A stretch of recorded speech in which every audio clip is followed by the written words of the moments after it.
We're looking at pulling patterns, as the name implies, anything where we are moving towards you. And we have two basic pulls. So we're looking at a horizontal pull and then a vertical pull. And for triathletes, we're going to make sure that we incorporate both, because that vertical pull is going to be very good for you when we talk about things like swimming. So a couple of keys here. We want to make sure that we are incorporating the back muscles in this process. So oftentimes what I'll see, and let's just say somebody was sitting doing a seated row, minimal movement through the shoulder blades, and most of this is going through my arms. So what I'm doing is really kind of training the bicep a little bit more. And what I want to do is get into first drawing the shoulder blades back together and then finishing off that pull. So if we initiate through the back muscles first, we're going to use a lot more of your back and a lot less of your arm. Now, we're not really trying to isolate necessarily, but what I want to do is recruit that pattern so that as we pull, we're incorporating the shoulder blade movement. If we go ahead and take that out to something like the swim, we want to make sure that we're getting the shoulder blade movement in as we drive back instead of just moving through the arm. So looking at those horizontal pulls, posture, we want to make sure that we're not dumping the pelvis forward, so we're nice and neutral. Whether that's seated, whether that's standing, doesn't really matter.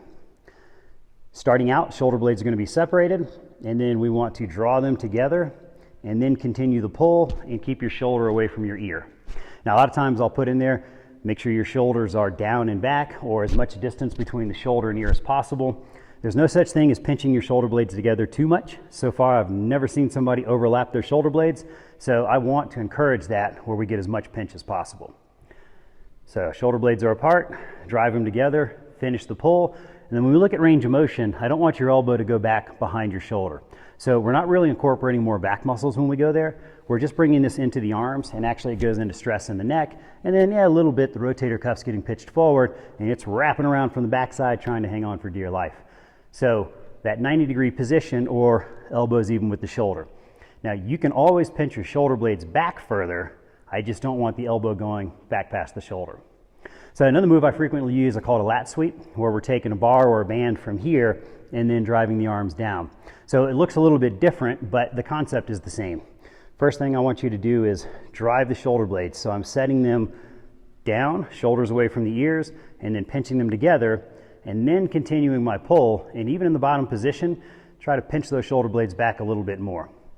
No such thing as pinching them too far. So with the lat sweep, we're going to drive the shoulders first. We're going to come down, but we're going to continue pulling. One of the common errors I see, people may incorporate the shoulders properly first, but then we end up in this position where we really should be here. So when you first start doing that exercise, check yourself at the bottom. Pause for a second, make sure you drive them back before you bring them back up. And always maintain a nice neutral position here through the midsection. So now we're going to look at things like a lat pull down or a pull up. So with a pull up, you're not going to have as much of a distinct 1, 2. It's just a coordinated pattern, but we should have that ability to move through the shoulder blade so it happens naturally. From your start position, whether it's a lat pull down or a pull up, first thing you're going to do is initiate through driving the shoulder blades and then continue the pull. So if you're bringing a bar down, it's going to be at about chin height. So an easy way to think of this as far as pulling exercises and the range of motion, if I go here, so the anatomical position, we could argue that there's nothing I can do to make my back muscles get any shorter or contract them anymore. So if this is as far as I can go with my back muscles and I bend my elbows, that's going to be the top of a pull-up or the bottom of a pull-down. So that chin height becomes a pretty good reference point. If I go back to maximum contraction or shortening, and then I simply bend my elbows, that's going to be your row position. So that's a good way to think of it. Just go to anatomical, bend your elbows, wherever you're pulling from, that should be your end position.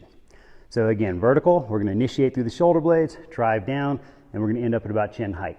Make sure you maintain as much neutral position here so that we're not getting into a big back arch when you're doing something like a pull-up.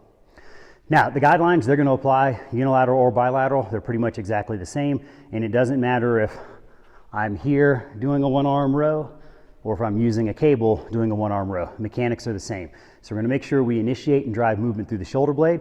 We're keeping the shoulder away from the ear, pinching them together as much as you can, and then I don't want your elbow getting back past your shoulder. So if you keep all those points in mind, anytime you're doing a pulling exercise, you're going to get a lot more out of it, and you're going to create a little buffer to make sure we're not stressing the shoulder joint.